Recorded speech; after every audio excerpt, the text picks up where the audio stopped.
tēnā koutou katoa i ngā hore titi e ngai hore tātā. Nau piri mai, ki te punua pāho o Te Māturu, tēnei te pai motu hake o Tainui. E ngunguru nei, we're taking over the microphones. I tēnei ata coming to you from Novotel. Ki tāmaki makaurau, hoi anō ko ngā hui kupu tēnei no Raukoa ki whare puhunga, Ngāti Piki Ao, Ngāti Koro ki Kahukura, Ngāti Rārua, Ngāti Koata, Ngāti Toa, ngai Āwhirika e mihi kauatu ana. Ko au te kei Wainganui pū, hara keke a hau. I enei nana ki tos mātai ko aku tūngane no te paimotu hake o Tainui. Tēnei ko pai mai nei, ka whiua te raka ki te whakamōhio atu ko wai āwai, ana ka timata ki taku tūngane a Tagitag. Kei a koe. Kia ora koutou, tēnā koe e te tuahine, tēnā koutou e mātakitaki mai nā whakaronga mai nā ki tēnei pāhotanga. Tagruki taku ingoa no roto mai te nehenehe nui o Ngāti Mania Poto me Ngāti Raukawa. Tūts! Kia ora tātou, mihi ana ki a tātou, kia koutou e te iwi. Haki tuapiki tēnei, Ngāti Mahuta ki tai, Otira Ngāti Mahuta ki te hauauru, Ngāti Tūwhareto. Tēnā tātou. Ai ngā kārangarangatanga maha, tēnā koutou katoa, Ngāti Koro ki Ngāti Haua Ngā-iwi, o Erin Whauwhau tēnei e mihi ana. Tēnā koutou. Tēnā tātou, mihi kauatu ana, kei aku tūngane. Nō reira, e te iwi, ana, we're here, ka whiua e te hi pātai, ki tēnei kāhui, because I've just come in like last minute, like I roto i te wiki. I'm new to ki tēnei pai motu hake o Tainui, kua roa nei, aku tūngane noho nei ki tēnei pai, me te pīkau i nei mahi, no re kei a rātou ngā whakautu. Ko tāku noa, ko tāku whiua te pātai. No reira, ka tukua wā ki a koutou, kei a koutou te tikanga, mā wai e whakautu, pai? Hoi no, anei te pātai tuatahi. Ko whia ngā rohe-rohenga whenua o te pai motu hake o Tainui. Tūts! Ko mōkau ki runga, ko tāmaki ki raro, ko mga tōtoa ki Wainganui, pare hauraki, pare waikato ki te nehe nui. Kia ora taki, ka pai. And actually, he pai tērā whakautu i te pātai tūrua, because it's ki konei whakaingoa tia mai ngā kāhui a Tainui, kāhui ā-iwi o Tainui, and kua kapi ke i a taki tērā. Kapi katoa. Yeah, kua kapi katoa. Nō rei, ka whiua anō, pātai tuarua. Toko whia ngā mema, ka kōpautia ki ngā pai o Tainui, Paemanu o Tainui. Toko iwa ngā pai motu hake, ngā Paemanu, ka kōpautia nei ki te pai motu hake o Tainui.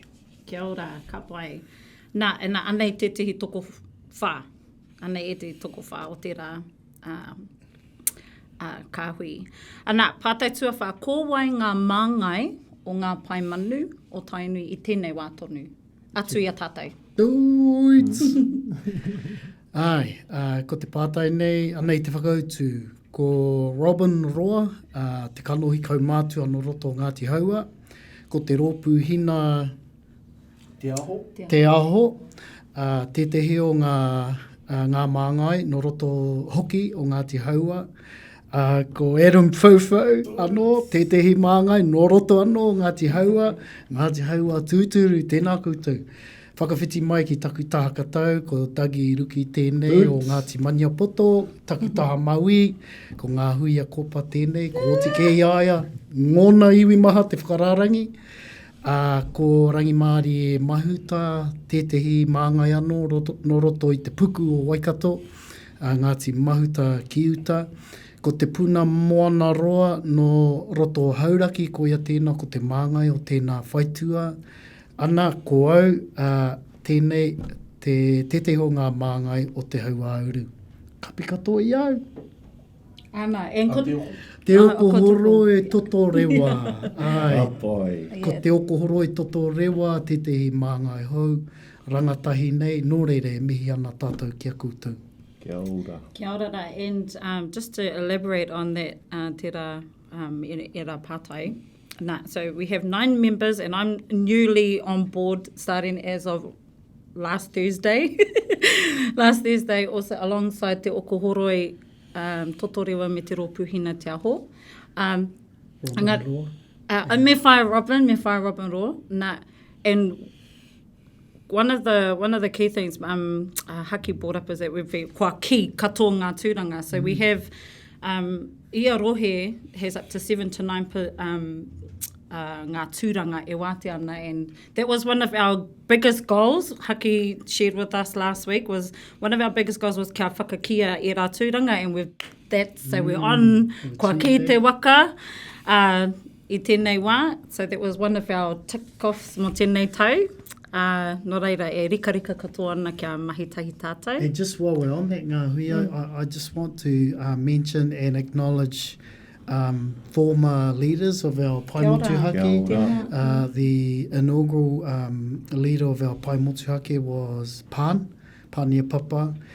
And at that time, there were the likes of Jackie Taituha of Ngāti Maniapoto. She was here as the rep from Maniapoto on the Pai Motuhake, Karaitiana Tamatea. Ngāti Koroki Kahukura, Te Wairere Ngaia, o Ngāti Apakura. And our tuakana, Charlie Te Pana, when Pānia come off the Pai Motuhake, Charlie took over the reins as chair, and he was also co-chair of the board at a national level. So I just want to acknowledge past and present members of our Pai. Kia ora. And then we have our new chair, Haki Tuaupiki. Kuia, ana, whakanuia. Tēnā koutou, tēnā koutou katoa, me kore ake koutou, ko kore tēnei kāhui pai mai nei, nō reira, ai, e mihi ana e haki. Ana, te tihi, nei te pātai, he ahanga aronga matua a Tainui, mo te taha tuku pūtea I tēnei tau. Tēnā, homai, haha, kia toru pia ngā aronga matua? Yeah, māku pia te wāhanga tuatahi hei arahi. Tetehi o ngā hui e rua tau toru tau rānei, ko pahure I noho te komiti te Pai Motuhake ki te whiriwhiri I tetehi rautaki e arahi nei I ngā mahi katoa mo te reo Māori roto I tō tātou waka. Ko te whakatauki me ki tongi kupu kōrero I puta, koea ko tēnei, te ōwi me te ōwā. Nō reira, I noho mai ko tērā hei titiro whānui, hei titiro nui, e arahi nei ngā mahi katoa I runga I te waka o te reo Māori. Te tikanga o tērā kōrero, kei a tagi pēr nge te hi pito whakamārama hoi anō tāku e mōhio nei he kōrero tēnā I puta I te wā, I wehe ai te waka o Tainui I Hawaiki. Nō reira, ka takahia ngā au moana o Tangaroa, ka tere te waka, ka tere I ngā tai, e kimi ana, e whai ana ngā tūpuna, ko tahi te tohu ki te rangi, ko tahi te tohu ki te whenua. Nō reira, te mea tanga ke kāu Tainui waka ki kāwhia moana, o te rā ki te whenua kura, I moi ātia, e rātou. Kia ora, ōwi me te ōwā. Te ōwi me te ōwā. Nō reira, ko te tikanga o tērā, he whakarite I te rautaki reo, ki te terenga o te waka. Kia ora. E kimi ana I te oranga, e kimi ana I ngā huanui, e kimi ana I ngā pāinga, kei te paitawhiti. Tēnā koe, he rawe e nā kupu kōwhiringa, kupu he hou ki oku taringa, nō reira, tēnā he apitihanga, pēr tā, te moi nā kupu. Ko kupu katoa I ngā kupua. E rawe, nā, tēnā koe, rawe. Oh, ia, e haki te pahu hoi anō, hei whakawhanui ake, tēnā kōrero I takoto I roto I te hui, kei raro I te ōwi me te ōwā, I whakaritea te rautaki ki te terenga waka, ana ko te tauihu o te waka ko ngā uri whakatupu, ko te taurapa o te waka ko te kingitanga, ko te awhina maitaki ko ngā nia o te waka, ko te mahitahi me te manaakitanga, ko Ngā Paemanu o te waka ko ngā māngai ana ko tātou. Ko ngā iwi o te waka o Tainui o nā kaumoana. Nō reire tere tahi ana tātou I runga I tō tātou waka, te waka o te reo Māori. Kia ora rā, tēnā koutou. Rawe, tēnā whakautu e tai. E mo te, kia koutou e whakarongo maina, you know, for our whānau who may be just starting on your journey and looking for ways and, or anei te ropu ka āwhina i a koutou. You have some amazing whakaro pihe te whakarauori te reo. Maybe you're just starting out on your journey and you've got some ideas on how to, that you'd love to establish within your whānau, within your communities, ā-iwi. We're going to talk about now, look at some pātai about how you can go about applying for, or itihi, pūtea tautoko i a koutou kaupapa. So, Anei, if someone wanted to submit an application, via Tainui, are there any specific requirements they need to be aware of? So, for example, must they request a certain amount? Must they run their own kaupapa? So, e te pātai, just share in your experience. If someone's wanting to apply, how do they go about that? And must it be written entirely in te reo Māori? Do they need to have a language plan set up as part of their tono? Kei te mōi hau i te tuatai, me rehita. Ka huakina mai he wāhanga he ranga hau hei rehita mai ngā iwi e whakaaro ana ki te tono i ngā pūtea. Koina te huarahi tuatai, tuarua. Tuarua. Yes, so the first aspect, the first part of applying for money is to register. And you have to register. You can register as an individual or under an entity. So that's the first thing. The second thing is to actually take a look at the funding application and ensure that you know what to fill out. And for here in Tainui, for our pai motuhake, we have 5 funding priorities. So if you want to apply, try and align your application to these 5 funding priorities. The first one is immersion. So that's about, bringing the language into the home and providing programs or designing certain things with the reo to encourage immersion. The second one is promotion. So that includes promoting te reo Māori and shifting attitudes, because we know, those of us that work in the reo, some of our own whānau, just need to have a shift in mindset that the reo is actually important. There's actually value in the reo, So that's the second one. Thirdly is learning. So there's different ways that you can teach and learn te reo Māori, whether it's in a wānanga or a class context, a workshop context or a hui context. There's that. The fourth one is identity.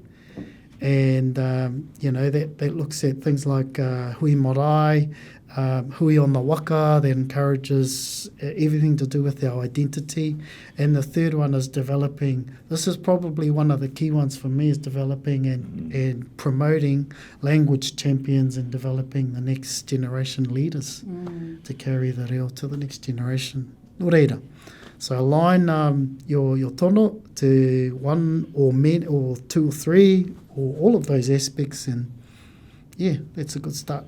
Thank you. Yeah, and another thing too is it's really important, Tuhina, you talked about having a plan. It's definitely important just to, have a think about it, just like, so it's hāngai to our investment plan. When we think about the narrative that is attached to this particular investment plan, when we think about our tupuna when they came from Hawaii, they would have done some really solid planning and thought about when was the right time for them to come, which time of the year to come. So it's about actually thinking long term. So, rather than just thinking about, okay, we want to have a wānanga for next year, think about, okay, what does it look like once you achieve that wānanga and you want to have another one and you want to grow that. So, come do some background, do some research, go into, get registered, have a look what's required, like what Haki said, and what... And have a think about and plan backwards, and then approach the application as opposed to coming in and just trying to answer the questions. And also to look for support within your hapū and within your iwi, so that it gives us some confidence when we're at the deliberating phase that there is some really good solid support behind you. You've thought about it. There's there's some forward thinking. You're making your real strategy very futuristic, and that so that's really, really, really key. Pai, yeah. And he rawe tēnā e rā kupu whakarite, because we align it to how tupuna who, hoturoa me ana homie didn't just like go, okay, we're off. We're off. There was planning. So we take that as the tauira, how we can develop our rautaki. Ko te whakakitenga te mea nui, what I'm saying is the vision will draw you forward, but having all those support systems, kia pai ai tō waka, kia pai te rere o te waka, I runga i te moana, those are all part of it. So definitely before even looking at the paper, start dreaming. Start dreaming and having, what is that? Yeah. What is your island? Hoturoa is like, kei te haereki, kari moio, kei whea a Aotearoa o ka tau ki whea. Engari, ko tāna he hua, there's something beyond yonder, more exciting, and it's an adventure. Nō reira, but hea tērā mou, hea tō mautere. Yeah. Can I just add one more thing to Hine? Another thing to remember, whānau, is don't bite off too much. Be realistic with the activities you have planned, and it's actually better to come in under budget. Don't bite off too much. When I say that, I just mean that in a genuine way, because when the applications come to the table, we all know how to run wānanga. We've all been involved in wānanga whānau. And when people are too ambitious or the budgets are too exorbitant, we actually can pick that up really quick. So come in realistic with the right amounts and start off small and then grow big, like what Dougie was mentioning before. Have a plan, have a 5-year plan or a 10-year plan, even a 3-year plan. But definitely have a plan. Start off small and then grow. You're more likely to get funded if you approach it like that. Yeah, and I just want to add something else too, is that whilst we have Te Māturu ki Tainui, it's also thinking about how does your plan filter out to the rest of your people, and how does that align right back to even Te Mātāwai too. So there's some really bigger thinking about it. That would be really key, because then that tells us that you've really, really put a lot of concentrated effort into your plan. Mi tāpiritanga hoki tāku. Pai ngā rautaki me ngā kaupapa nui ka whakatū I roto e ngā iwi, ko tētahi mahi nui, kia whai tautoko I tō mara, I tō iwi, mi tō kaupapa, e arahi nei koe kia ukaipo anō I te reo. Nō reira, ki te tai mai ngā tono, ana kā reno koe kia hoki ki tō mara, ki tō iwi, ki te kōrero I ngā āhuatanga kia ukaipo anō te reo, I tō rautaki, ki reira pia araru koe. Nō reira, me hoki anō koe ki o kau mātua ki tō marae, kia whai tautoko nei tō rautaki, me tō tono, ki ngā pūtea te Mātāwai. Kia ora, tautoko. And on that note, ko te pātai e whai ake nei, ka kōrero tia e te kaupapa, ka hua mai, ka tautoko mai e te Mātāwai. Ka kōrero mo aku, aku ake whiako. Tēnei, kua tino, kua reo Māori taku arero, nā te ngā pūtea tautoko me ngā tini kaupapa, kua waihangahia mai e tiare, ko te kūrereo o Raikawa Tētehi, ko te whare kōrero o Raikawa, te uru Raikawa, me te huhua no atu o ngā rauemi. Tēnā kōrero hia mai e te atu kaupapa I roto I te rohe, ngā kaupapa rānei, kua angitu, kua kaha tautokona e te Mātāwai. Ngā kaupapa kua angitu, ngā kaupapa I tino eke, ai ngā whānau I te reo. I'll just make reference to a couple which are divergent. They're a little bit different. So I've been on the Pai Motuhake for 6 years, and I've seen numerous applications come across, get funded, and I've also seen the outcomes of some of those successful projects. some of them are like individuals that are applying for just their whānau. You know, like just a humble individual that may be at the wānanga o Aotearoa or at Raukawa or at Awanui-a-Rangi or at Te Whare Wānanga, and they've just begun a real journey and they simply want to assemble their siblings, you know, and teach their kids basic te reo Māori. So I've seen applicants come in at that level, at the real beginner level, you know, and develop a language plan, a 5-year language plan for their siblings and their children. And sometimes those are really, really valuable, you know, and there's a lot of value that you can get out of those sorts of projects. Right up in, you know, to the tribal and hapū type applications. I'll speak about Dougie's iwi, Ngāti Maniapoto, because I won't speak about myself. We have some projects going on as well, but Ngāti Maniapoto, through the radio station, Maniapoto FM, yeah, there's a cohort of young language champions there, Rāniera Winikarei, leading them and others. They've, for years, Dougie, they've been, you know, leaders in te reo Māori. And they've run wānanga, they've run kōrero, they've run all sorts of different reo initiatives. And one I can think of, Dougie, was a project where they went around and interviewed kaumātua, you know, and captured that traditional kōrero. And that's been put on the website for the descendants to access. So those are two from me. Ki o te rākau.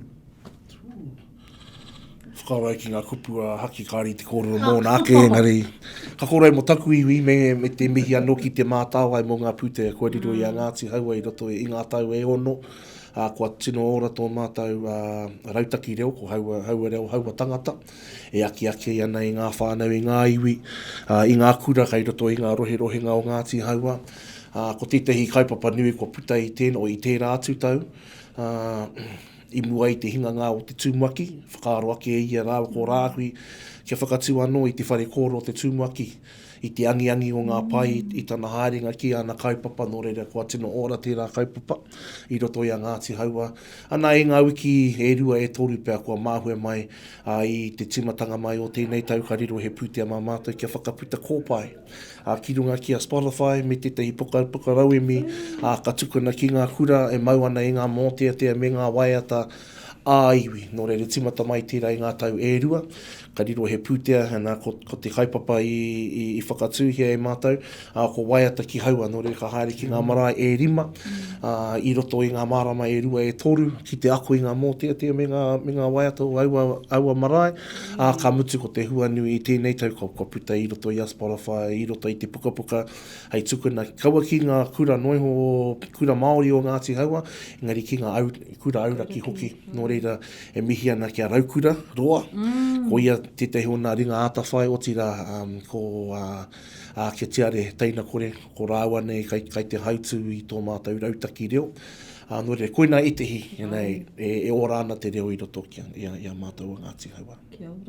Yeah, and it's not just about, you know, I've seen requests come for support in the way of games as well. So, you know, it's our people are thinking outside the box. You know, they're not just thinking about, oh, we need to have a wānanga and we're just going to speak te reo and that's going to be the outcome. We're thinking of alternative ways where we can actually put te reo so it's fun in front of our tamariki. So those have been really good to see those come through.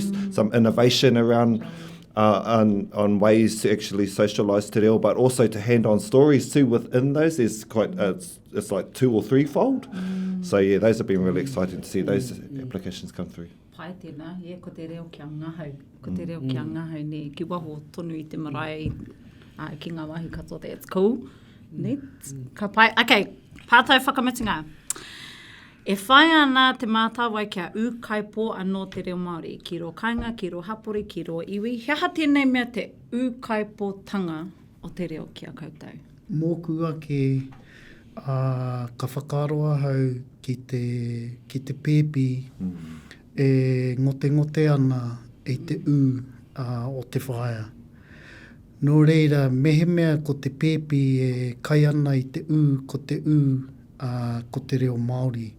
Me he mea ko te wai e puta ana i te ko ia ko te reo Māori, ko tōna kāinga, ko te marae. Kāti, ko te kaipōtanga o te reo, me whai ahau tātou koutou, me whai tātou kia kaipo anō te marae, kia kaipo anō te maunga, kia kaipo anō te awa, te moana, ngā tohu whenua o ngā mātua tūpuna, ki roto i a tātou. Kātahi ka tino kaipo ko te reo Māori kia tātou. Koe tēnei ko tāku. Kia ora. Pia koe tau. Yeah, that's a good one. For me, it's about allowing te reo to grow. Just like what Haki's talking about, when the mum is feeding the child, that's how I believe that's the whakaraura i te reo, te ukaipotanga o te reo, is allowing our people to make mistakes, to allow, but it must start at home. It has to start ki ngā mātua, and so that it can trickle its way out. And that's my stance on te ukaipotanga o te reo. Te mata i te whare, i ngā mātua. Kia hau āhuarite te ukaipo ki te pautoko manawa. I roto i taku whare, i tōku whare, i tōku iwi, o tōku whānau. Ko te reo ka noa hei pautoko manawa, mono tō mātou whānau. Nō rea āhuarite kia pautoko manawa te reo, ki roto i ki tō oranga, ki roto ki tō whare, e tū whakahihi nei tō whare. Nō rea, koina te āhuatanga ki au, ko te pautoko manawa. Ana. O, ko kapi katoa, kei te āhei. Ana, e rite tonu, te iare, whakarongo ana ki a kaitai whakarongo. Ai, hahati nei me te ukaipotanga o te reo. Ki au nei ko te whāngai i te mauri, i te wairua, i te tinana o te tangata o te hinengaro, ko te reo tēnā e whāngai ana. Ko te toiora o te tangata o te ahurea, o te Māori, ko te reo. Engari, ko tāku kia ko te ukaipotanga o te reo, he rite kia he mana tōna, kia noho tērā, hei, ko te ia o te wai, ko te reo tērā, te mana o te wai, o te e whāngahi ana, no reira. He nui o ku whakaro, hei whakakopani, engari, koina tāku kia noho te whāngai o tātou Māori, koina te wai e rere ana. Hoi anō. E mihi kawatu ana, kia koutou e te hunga whakarongo, anei te Paemanu o Tainui, e ngunguru nei! Aue! Me ngā mana ki tanga, tēnā koutou katoa. Pai Māori. Pai Māori re. Te Mātāwai, kia ukai